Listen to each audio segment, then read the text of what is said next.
do you find your voice? It is crazy that we took so long in this art course number 2 now to figure out how do you find your voice, how do you find inspiration, how do you find a muse.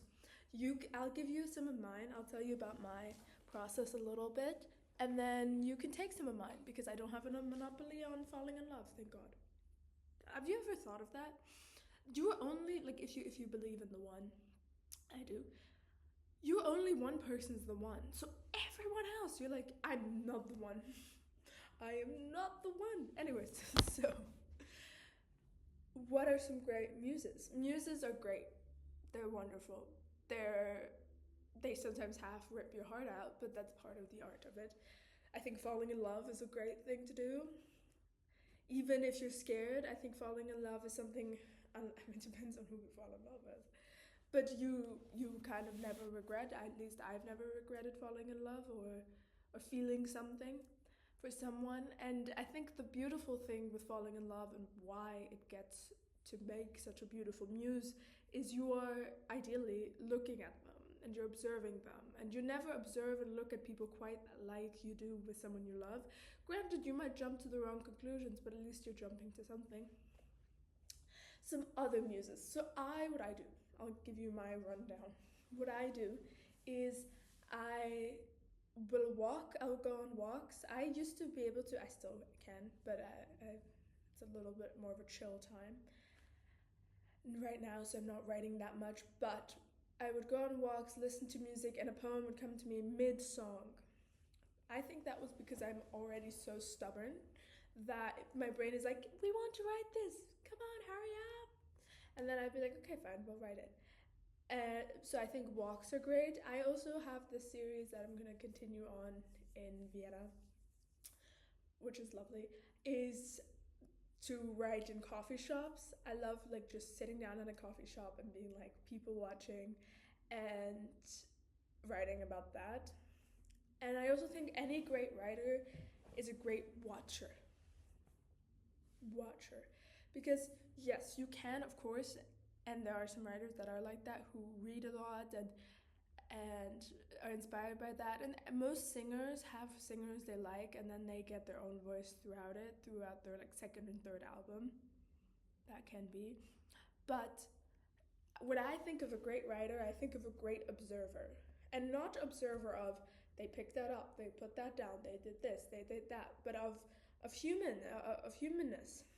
And I think that's why books are going to be at an all-time high, is because we're going to miss that. We're going to miss the fact that a completely flawed writer is writing about completely flawed humans, and that human element of it, that not perfectly politically perfection correct with everything, but that realness, that honestness, that actual conversations that are happening in rooms and in situations and actual interactions, not the perfectly coiffed ones.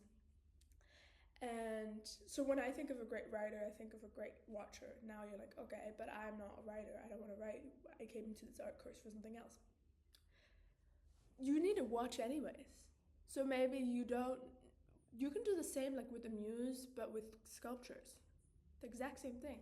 You watch someone's face. Is their nose on one side crooked and on one side not? Is their nose completely perfect? How about their lips? Are their eyes? Is one eye bigger than the other? If they tilt, does it look weird? Just looking at their face, and not in a like, I'm now observing your eye ratio, but in you're in love or you like someone or you're interested in someone, and so you're gonna look at their face quite a bit. And same with paintings. You could look at the sky, you could look at it, you could just look. You don't need to make art all the time. That's why I say great artists are great watchers, and that's why I also said something else that I can't remember now, so that's why it looks like I just lied to you. But they are. And great artists are not always making art. Oh right, you want to live like the artist, you want to live like the poet, you want to live like the this. Not in all aspects, but for art. Poetry doesn't just, I thought something, okay, write it down. It's how they view the whole fabric of their life. This is the funny part with me, for example. I don't turn it off.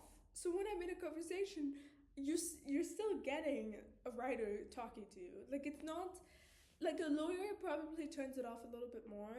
Maybe not. I have no idea. I'm not a lawyer. But and other professions definitely turn it off. Like physical professions turn it off. But a writer doesn't. You still get I still give people in my real life like metaphors and and I talk about word definitions, and which I also think that is a big thing. Get really used to the colors of your art form, which is colors, sculpture, shapes, and words, and notes, and like notes. For example, there's like a fourth note. So there's a note, then there's a half note, but I think in other countries there's even a fourth one, that like a fourth of a note. Go check those out. Check everything out. Like touch it, or feel it, or see it, or whatever the art form you have needs. Do that, because that's so important. And that's what makes art beautiful, is the humanness of it. It's completely, utterly flawed, the same way you are. But I think that's why art is a great parallel to love, and why art and love each other so much, is because that is love. That is love. Love is two completely, utterly flawed, ridiculous people falling for each other and knowing they're completely, utterly flawed and ridiculous to each other. That's love. Not she looks pretty and I look nice and I have money and she looks nice and that. Like, you're like, that's not love. Fuck off. Like, that's not love. What's love is the actual fabric of the actual feeling.